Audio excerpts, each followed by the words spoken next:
Kuihe, bonjour et bienvenue au Musée de la Nation Huron-Wendat, l'institution nationale des Hurons-Wendat qui préserve le patrimoine, l'histoire et la culture depuis maintenant 13 ans. Kweyaweti, Marcel Godbout Hiatsi, Yandiawishi Waitokutan, Wendat Ndi. Alors, je m'appelle Marcel Godbout, je suis agent culturel, je travaille pour le Conseil de la Nation Huron-Wendat et je réside à Wendake. Le rôle de l'agent culturel chez nous à Wendake, premièrement, il se retrouve à travers une équipe qui est située à Culture et Patrimoine. Donc, c'est un secteur du Conseil de la Nation Huron-Wendat. Et nous, dans la vie de tous les jours, l'objectif qu'on poursuit, c'est de mettre en valeur le patrimoine et la culture Huron-Wendat. Alors, dans cet esprit-là, on a créé un projet au tout départ qui était de mettre en valeur les artisans du canot. Donc, tous ceux qui ont travaillé depuis des années à œuvrer dans le domaine de la construction, de la confection de canots Huron-Wendat. Dans cet esprit de transmission des savoir-faire traditionnels Wendat, le secteur culture et patrimoine a décidé de créer un projet en plusieurs étapes.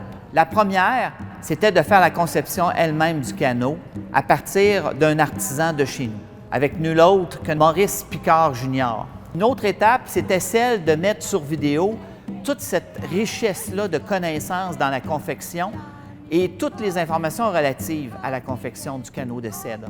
Évidemment, la dernière, c'était celle de mettre en valeur toutes ces connaissances-là dans l'exposition « Le canot, porteur de tradition au musée Huron-Wendat ». Oui. Mon nom est Maurice Picard Jr. Je suis de la réserve indienne de Wendake et je suis artisan canadier.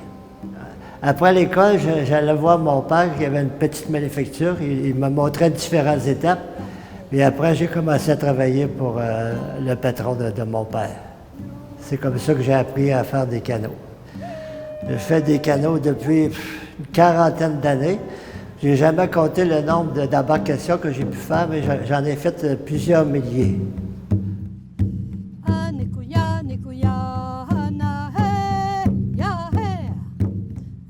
Oui, bonjour. Vous êtes présentement dans la Maison Longue nationale. En plus d'être présent dans le quotidien matériel et économique des Hurons-Wendat, le canot est aussi présent dans l'imaginaire, le folklore et la mythologie des Hurons-Wendat. D'ailleurs, les ancêtres Huron-Wendat croyaient qu'il existait des petits êtres nommés les Tikenha, d'apparence humaine et vivant cachés dans la forêt. Ils étaient considérés comme étant les gardiens de la forêt et du monde des esprits. Ils utilisaient des canots de pierre pour se déplacer à une vitesse inimaginable.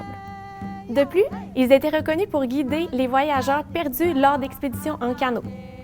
Saviez-vous que le conte de la chasse-galerie est inspiré par de nombreux mythes et légendes de plusieurs nations autochtones du Canada?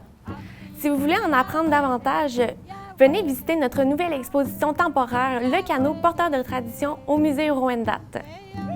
Bonne fête Canada!